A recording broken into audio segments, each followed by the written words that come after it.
이름으로 축복합니다. 네. 빌립보시에는 밤사이에 이해할 수 없는 신비한 일들이 많이 일어났습니다.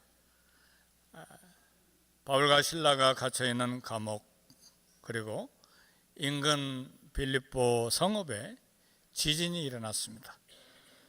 큰 지진으로 감옥 옥터가 움직이고 감옥문이 다 열리는 그런 기적도 일어났습니다. 뿐만 아니라 바울과 실라를 채웠던 고통스러운 착고가 저절로 풀리는 그런 신비한 기적도 일어났습니다. 죄수들이 도망간 줄 알고 자결하려고 했던 간수는 그야말로 천국과 지옥을 동시에 경험했습니다. 바울과 실라 모든 죄수들이 다 도망간 줄 알고 목숨을 끊으려고 했는데 한 사람도 도망가지 않고 있었기 때문에 그렇습니다. 이 일로 복음을 들은 간수 가족이 다 그 밤에 예수님을 믿고 세례를 받는 큰 복을 받았습니다. 거대한 절망과 두려움으로 목숨을 끊으려고 했던 이 간수에게, 그 가정에 임한 하늘의 복입니다. 성도 여러분, 그런 생각이 들어요. 절망이잖아요. 책임 맡은 간수장으로서. 그러나 아무리 절망적인 문제를 만나도 하나님의 손은 환경 상황을 극적으로 반전시키는 능력이 하나님께 있다는 사실입니다. 그래서 어떤 상황과 어떤 순간에도 하나님의 긍휼과 은혜를 사모하는 저와 여러분이 될 수 있기를 원합니다. 이런 극적인 반전을 통해서 유럽의 첫 성이요 관문인 빌립보 교회가 개척이 됐습니다. 바울과 실라는 밤중에 간수장 가족 전체에게 세례를 주고 그 가족이 베풀어주는 식사를 하고 이제 다시 감옥으로 되돌아갔습니다. 바울은 복음을 전하고 음식을 대접받은 일 외에는 간수에게 아무런 신세를 지지 않았습니다. 신세라고 이야기한 것은 만일 바울이 감옥에서 다른 곳으로 피신해버렸다면 간수의 목숨은 유지하기가 어려웠을 것이고, 간수 가정에 복음을 전하고 식사하고 다시 감옥으로 가는 도중에 도망가 버렸다면 역시 간수의 감옥의 목숨은 대단히 위험에 놓일 수가 있었던 것이죠. 그리고 또 하나, 바울은 도망자 신세가 돼서 다시는 개척한 빌립보 교회를 방문하는 것이 불가능할 뻔했죠. 그러나 오늘 본문의 말씀을 보면서 바울의 모든 생각, 바울의 모든 행동에는 하나님의 거룩한 지혜, 거룩한 지식, 거룩한 은혜가 가득했다, 이렇게 판단이 됩니다. 첫 번째로 생각할 것은 바울의 석방과 거절입니다. 밤이 지나고 아침이 되었을 때 빌립보 관리들이 바울에게 이제 감옥에서 나가시오, 그렇게 명령을 했습니다. 상관들이 그토록 심하게 매를 치도록 했는데 왜 갑자기 아침이 됐을 때 석방시키라는 명령을 내렸을까? 성경에는 기록되지 않았기 때문에 우리는 그 이유를 정확하게 알 수가 없습니다. 추측해 보건대 몇 가지 추측해 보면 밤사이에 빌립보 성읍의 감옥을 포함해서 큰 지진이 일어났기 때문에 이 매를 때리고 감옥에 가두라고 하는 이 빌립보 상관들의 마음에 두려움이, 왜냐하면 나중에 보면 알겠지만 불법이었거든요. 양심에 가책이 들고 하나님이 주신 두려움 때문에 석방 명령을 했겠다는 추측을 해볼 수 있고, 사건 전후를 판단해 보니까 감옥에 가둘 합법적인 이유가 전혀 없었습니다. 그래서 하루 전날 매를 때린 것과 매를 때린 건 너무 과했죠. 죄도 정하지 않고 때린 것이니까요. 그리고 판결도 내리지 않고 감옥에 가둔 것이니까. 그러나 매 때린 것과 감옥에 가둔 것으로 충분하다, 그렇게 판단했을 수도 있습니다. 그래서 이제 간소장은 상관이 추록시키라고 하니까 기쁜 마음으로 이제 바울과 실라에게 평안히 가라고 이야기했는데 문제가 생겼습니다. 바울과 실라가 감옥에 나가는 것을 바울이 거절했기 때문에 그렇습니다. 오늘 37절 말씀 보니까 바울이 가로되 로마 사람인 우리를 죄도 정하지 않고 공중 앞에서 때리고 감옥에 가뒀다가 이제는 가만히 조용히 누구도 모르게 슬며시 내보내고자 하느냐. 로마 시민권자인 바울과 실라를 불법으로 때리고 감옥에 가둔 것에 대한 정식 항의를 하게 된 것입니다. 바울은 먼저 자신과 실라가 로마 시민권자임을 분명하게 밝혔습니다. 바울은 로마 시민에게 주어진 합당한 법 절차에 따른 권리를 지금 주장하는 것입니다.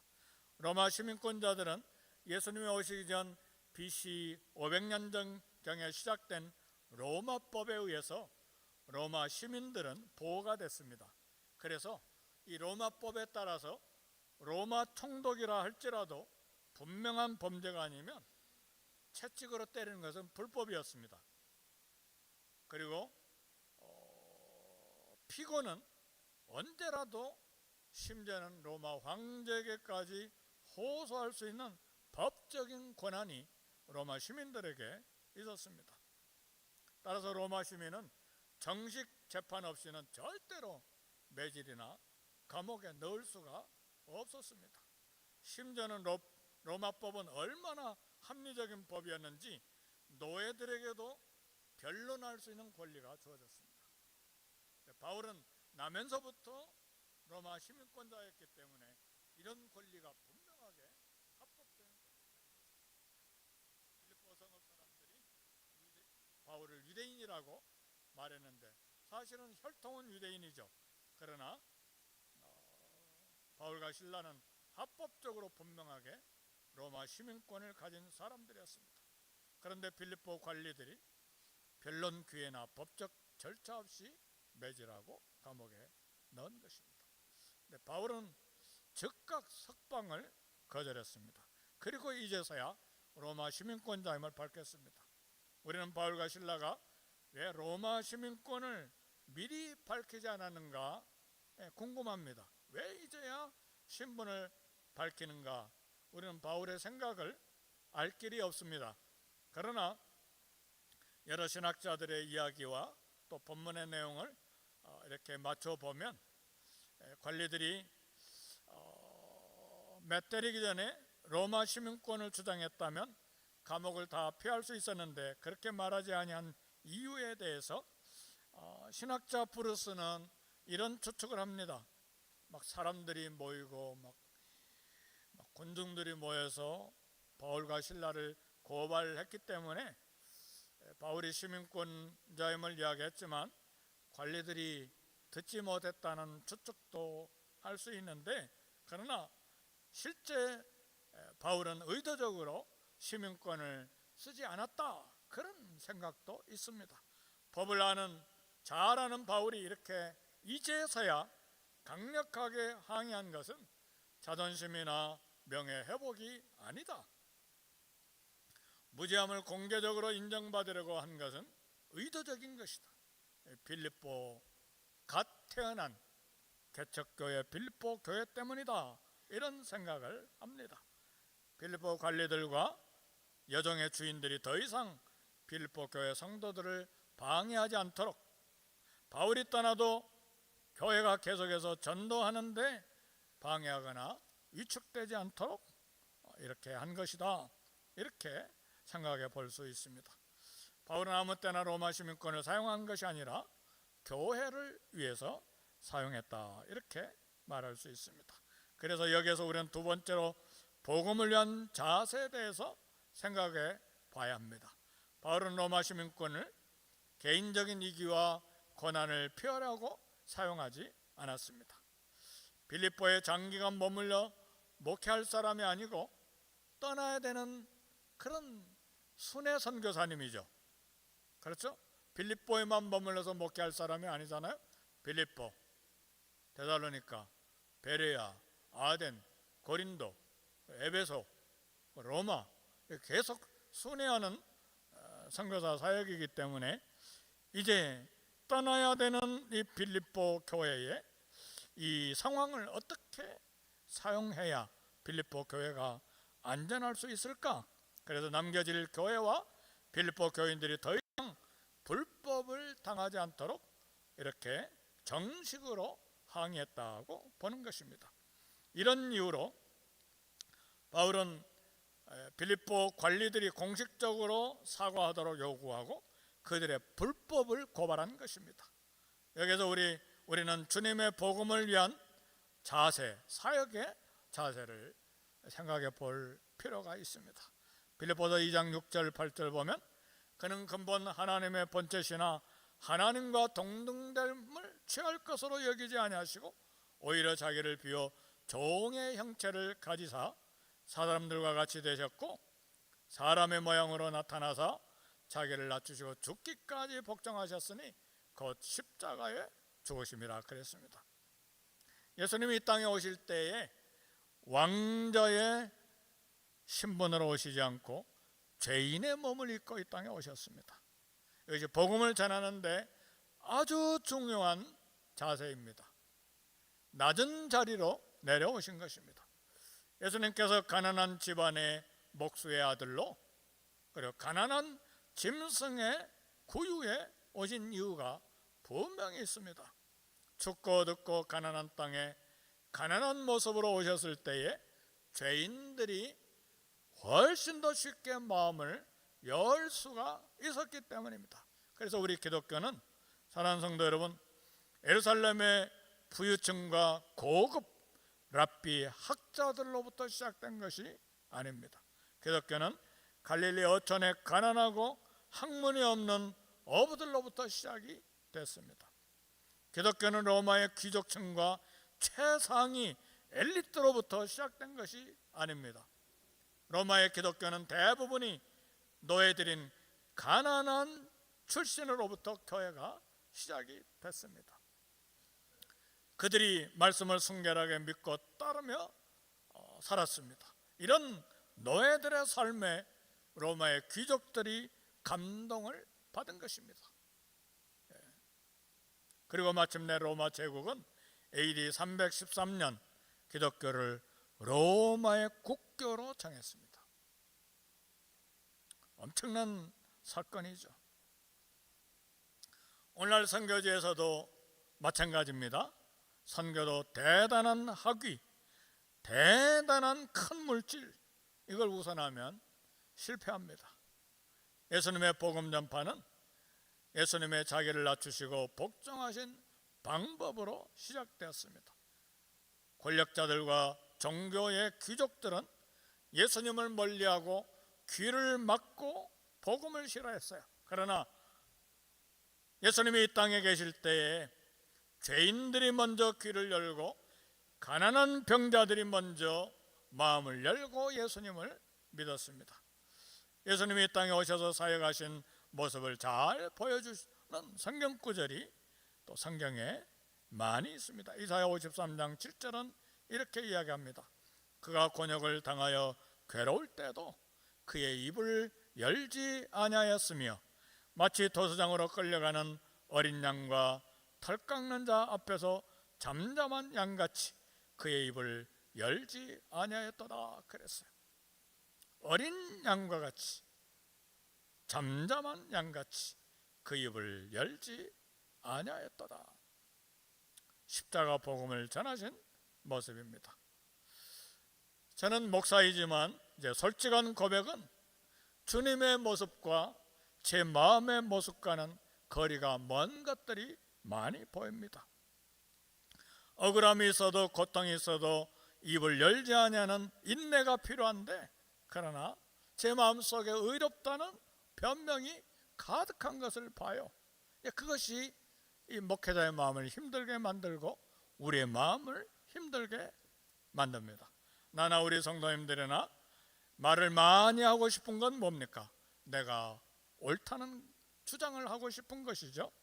말씀과 복음의 능력은 예수님의 자기를 낮추신 모습에서 나오게 되는 것입니다. 어찌하든지 힘들지만 평생 동안 예수님을 닮아가기를 제 이름으로 축복합니다. 바울과 실라는 예수님의 뜻을 따라 유럽 전도에 순종해서 갔는데 모욕을 당하고 고통을 당하고 엄청난 매를 얻어맞았어요. 밤새도록 두 양발이 착고에 채였으니까 막 다리를 쩍 벌리고 나무 구멍에다 막 벌려놓고 구멍 속에다 발목을 넣기 때문에 얼마나 힘들었겠어요. 아마 몇 시간 동안 제대로 걷지도 못했을 거예요. 그러나 바울과 실라 입에서 이 유럽 선교지에 온 것 의심하거나 불평의 말이 하나도 나오지 않았어요. 우리가 아는 대로 오히려 기도하고 하나님께 찬송을 했어요. 그 결과로 기적이 일어난 것이죠. 빌립보시의 감옥에 지진이 일어나고 옥문이 열리고 그리고 착고가 저절로 풀리는 기적, 신비한 기적이 일어났습니다. 사랑하는 성도 여러분, 우리 중에 바울과 실라처럼 주님과 복음을 위해 희생하는 분이 얼마나 될까요? 우리 각자 우리 자신들을 들여다보면 좋을 것 같아요. 쉽지 않죠? 우린 결코 예수님을 믿는다고 수십 년 믿는다고 하면서 예수님을 닮아가고자 하는 노력, 애씀, 소원이 얼마나 부족한지 몰라요. 그렇죠? 한마디도 그리고 한순간도 우린 자존심, 우리가 억울한 말 듣는 거 곁대지 못하잖아요. 그러나 바울과 실라는 말하지 않잖아요. 우리 예수님도 털 깎는 자 앞에서 도수장으로 끌려가는 양처럼 그 입을 열지 아니하였으며, 이것이 사도들과 우리 주님의 복음을 전하시는 모습이었어요.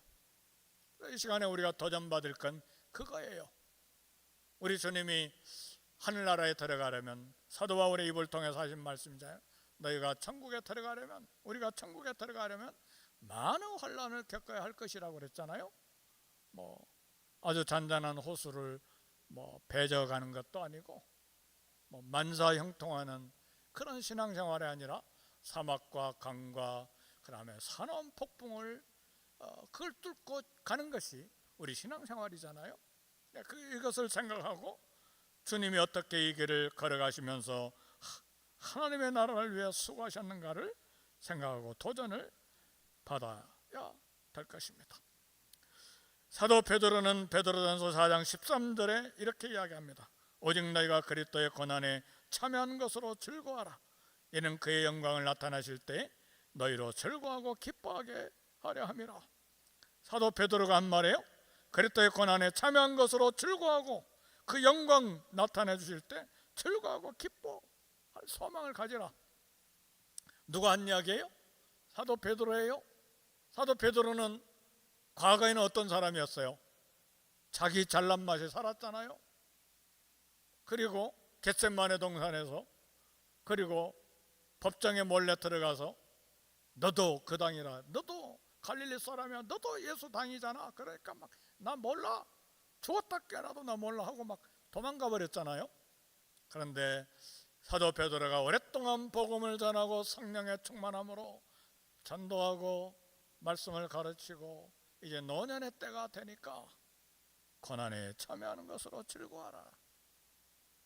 성숙한 철이 든 사도 베드로의 인격이요 신앙입니다. 그리스도의 고난에 참여한 것으로 즐거워하라. 이는 그의 영광을 나타내실 때 즐거워하고 기뻐하게 하려 함이라. 사랑하는 성도 여러분, 우리가 젊었을 때는, 아직 성숙하지 못할 때는 내 감정, 내 기분, 내 욕망을 따라 그렇게 살고 교회를 섬기는 것도 그렇게 했지만 이제는 수십 년이 지났으면 예수님의 모습, 사도들의 모습을 본받는 것이 우리의 도전이 되어야 됩니다. 그리고 예수님의 인격, 성품을 닮아가는 일이 우리 삶의 목표가 되어야 돼요. 그래서 지난 1년이 넘도록 릭 웨런 목사님이 쓴 목적이 이끄는 삶을 가지고 우리 성도님들과 함께 1년이 넘도록 공부했어요. 줌에서. 여러분의 목적이 무엇입니까? 삶의 목적이 무엇입니까? 20대 30대처럼 건강하게 사는 것입니까? 죽었다 깨어나도 그런 이적은 안 일어납니다. 점점 노쇠해져 가는 것이죠. 이제 지금 70대 막 100만장자 1000만장자가 되기를 원하십니까? 그런 것도 다 내려놓으세요. 이제는 목표가 예수 그리스도예요. 믿음의 주요 온전케 하신 예수를 바라보자. 믿음의 도리의 사도이시며 이 주님이신 예수님을 깊게 생각해라. 우리 삶의 목표가 예수님이라는 말이에요. 예수님의 말씀하시는 모습, 예수님의 생각, 예수님의 발자국, 예수님의 행동, 예수님의 삶의 모든 목표를 따라서 살아가는 것이 저와 여러분의 삶의 목표입니다. 아멘입니까? 아멘. 그래야 주님 만날 때 너 참 많이 나를 닮아서 이제 여기에 도착했구나. 그렇게 하고 눈물 닦아주시고 고생했다. 억울한데도 바울처럼 입을 열지 않았구나. 모욕을 당했는데도 아들 예수님처럼 어린 양처럼 입을 열지 않고 토소장으로 끌려가는 그런 신앙생활을 했구나. 얼마나 기뻐하시겠어요. 그리고 눈물 닦아주시고 멜루간을 주시고 천국의 거룩한 아름다운 상을 우리에게 주시는 것이죠. 아멘, 할렐루야. 저도요, 성격이 이렇게 쉽지 않기 때문에, 성격이 쉽지 않으면 마음고생이 많습니다. 그래서 저는 마음고생이 많아요. 성격이 쉽지 않기 때문에. 그러나 어떻게 하면 예수님 좀 더 닮아갈까? 그게 매일 기도예요. 매일. 우리 성도님들과의 관계에서만 그게 아니에요. 제가 관계하는 사람들이 수많은 목사님들, 수많은 선교사님들 관계하잖아요. 거기도 수많은 일들이 일어나요. 그러니까 관계할 때마다 내 성격이 이게 쉽지 않는 성격이구나. 얼마나 부족한 걸 많이 보는지 몰라요. 그러니까 기도 제목이 주여 어찌하든지 성령의 열매 맺어가게 하시고 주님과 친하게 해주시고 좀 제발 주님 좀 성품을 닮아가게 해주세요. 그것이 제 기도 제목이죠. 오늘 이런 기도 제목이 저 혼자만의 기도 제목이 아니라 오늘 저와 여러분들의 모든 성도들의 기도 제목이 되기를 제 이름으로 축복합니다. 빌립보 관리들이 바울을 직접 찾아와서 정중하게 사과하고 정중하게 대접하고 떠나주기를 요청을 했습니다. 왜 떠나주기를 요청했습니까? 이유가 있죠. 귀신 들린 여종을 통해서 돈을 많이 벌었던 여러 주인들이 막 쳐다보고 있잖아요. 그리고 그 금권을 가지고 그 물질을 가지고 빌립보 관리들을 선동하고 있잖아요. 그죠? 그렇게 되면 교회가 더 힘들어지니까 그래서 떠나기를 원했는데 바울 신라가 조용히 떠나게, 그 도시를 떠나게 됩니다. 확신하건대 주님과 복음을 위해 입을 열지 아니하고 고난을 받으면 영광이 있습니다. 예수님도 아버지의 뜻을 이루기 위해 고난을 받으시고 죽음을 당하셨습니다. 그리고 부활하시고 승천하셔서 하늘의 영광과 권세를 받으셨는데 우리도 주님을 위해 어려움과 모욕을 받을 때 십자가 달리신 예수님을 묵상할 수 있어야 합니다. 세 번째로 생각할 것은 교회 공동체인데 40절에 보니까 두 사람이 옥에서 나와 루디아의 집에 들어가서 형제들을 만나보고 위로하고 가니라 그랬어. 감옥에서 나온 두 사람 전도자 바울과 실라는 다른 곳에 가지 아니하고 루디아 집으로 갔습니다. 루디아 집에서 이미 가정교회가 시작됐기 때문이죠. 빌립보 교회 최초 설립 멤버를 추측한다면 집을 제공한 옷감장사 여사업과 이방인 루디아, 귀신 들려 잠을 쳐 일생을 비참하게 살았던 노예 출신 여성 한 사람, 감옥에서 바울의 전도를 받고 온 가족이 예수 믿고 세례를 받았던 간수와 그 가족들, 이 사람들이죠. 혹시 더 있다면 옥터가 움직이고 감옥 문이 열렸을 때 그 기적을 체험한 감옥의 죄수들 중에 일부가 빌립보 교인들이 됐을 수도 있습니다. 감옥에서 풀려난 바울과 실라, 가장 먼저 루디아 가정교회를 방문했는데 너무나 많이 얻어맞아서 몸이 상하지 않았지만 먼저 교회를 방문했습니다. 영혼을 사랑하는 사람의 관심은 늘 영혼에 대해서, 다른 사람의 영혼을 생각하게 되어 있습니다. 사랑하는 성도 여러분, 저와 여러분 마음속에는 늘 뭐가 있습니까? 뭐죠? 드라마 한 편입니까? 아니, 미운 생각입니까? 아니면 돈입니까? 아니면 어디 가서 커피 한 잔 마시고 대화 나누는 일입니까? 사도 바울과 실라의 마음속에는 자기들이 전도한 빌립보 교회 성도들이 자리하고 있었습니다. 빌립보 교회를 개척하고 10여 년이 지난 후에 빌립보 교회에 편지를 보내는데 빌립보 1장 3절 4절 보니까 내가 너희를 생각할 때마다 나의 하나님께 감사하며 간구할 때마다 너희 무리를 위하여 기쁨으로 항상 기도한다 그랬어요. 바울은 빌립보 교회를 생각할 때마다 눈물로 감사하고, 눈물로 감사한 것은 사랑의 마음이 가득하기 때문에 그렇죠. 오늘 저와 여러분들의 마음은 바울처럼 성도들을 생각할 때 감사한 마음이 생기고 기쁨이 가득해야 됩니다. 아멘, 할렐루야. 교회 오는데 사람 만날 거 긴장이 되면 어떡하죠? 교회 생활 힘든 거예요. 교회 오는데 감사한 마음이 들고 성도 만날 생각의 마음이 설레이고, 그러면 그건 진짜 교회 생활 하는 것이죠. 그렇잖아요? 예수님에 대한 사랑 때문에 성도들을 사랑하는 마음, 심장에 있도록 늘 우리는 기도해야 됩니다. 그것이 되지 아니한 것 가지고 눈물로 기도를 해야 돼요. 눈물로 기도하는 건 뭐 때문에 눈물을 흘리며 기도합니까? 내 인생이 서러워서? 그건 아니죠.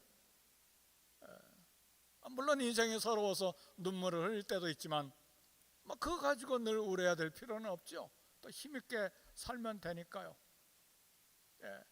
내가 예수님의 마음을 본받지 못하고 내 마음에 사랑이 메말라 있고 주님을 사랑하는 마음도 바짝 말라 있고 식어버린 것 때문에 눈물을 흘려야죠. 기도가 소원이 되고 말씀의 은혜를 사모하는 마음이 식어질 때 우리는 눈물로 기도해야 합니다. 내가 주님에 대한 사랑, 첫사랑을 어디서 잃어버렸는지. 에베소 교회가 첫사랑을 잃어버릴 때요, 촛대를 옮긴다고 하셨는데 그 말씀대로 촛대가 옮겨져 버렸어요. 터키 에베소 가니까 그 거대한 대리석으로 만들었던 거대한 도시예요.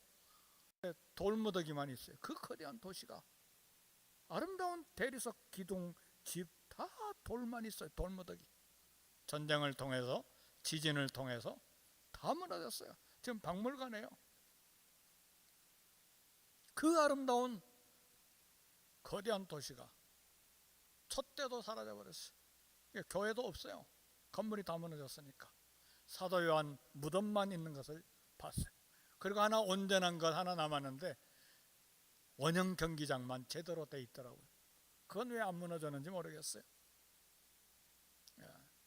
촛대를 우리 가슴 속에서 옮기지 않도록 하나님 앞에 긴장하고 눈물로 기도해야 돼요. 그래야 우리 아들과 딸, 손자, 손녀들도 우리의 믿음을 유산으로 상속받아 우리 주님 오실 때까지 신앙생활을 할 수 있는 거예요. 그걸 위해 기도해야죠.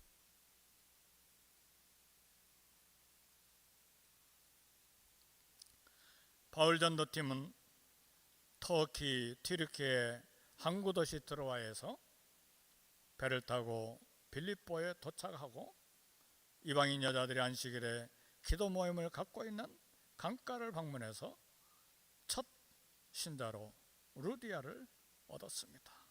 그리고 빌립보 교회가 세워졌습니다. 그리고 빌립보 교회를 위해 바울과 디모데와 에바브로디도가 헌신했는데, 바울은 빌립보 교회에 편지를 보내면서 이 세 사람, 바울 자신과 디모데와 에바브로디도, 그리고 빌립보에 보면 또 두 여성들도 나오는데 이 사람들을 이야기하면서 빌립보서 2장 29절에 이렇게 이야기합니다. 이 같은 사람들을 기쁨으로 영접하고 존귀 여기라 그랬어요. 말씀의 결론입니다. 존귀 여기라는 말은 이처럼 복음과 교회와 성도들을 위해서 겸손과 희생으로 섬긴 자들을 알아주라는 말이에요. 본받으라는 말이에요. 존귀 여기라는 말은 본받으라는 말입니다. 알아주고, 그리고 그와 같은 삶을 본받아 살아가라는 말이에요. 우리 중에 누가 그리스도를 닮아 자신을 희생하여 성도와 교회를 섬긴 사도 바울과 디모데와 에바브로디도인가? 우리 교회 성도님들 중에도 기쁨으로 영접하고 존귀하게 알아줘야 될 여러 성도님들이 있어요. 정말 두고두고 생각해야 될 고맙고 감사한 그런 성도님들이 있어요. 남의 눈에는 안 보이지만.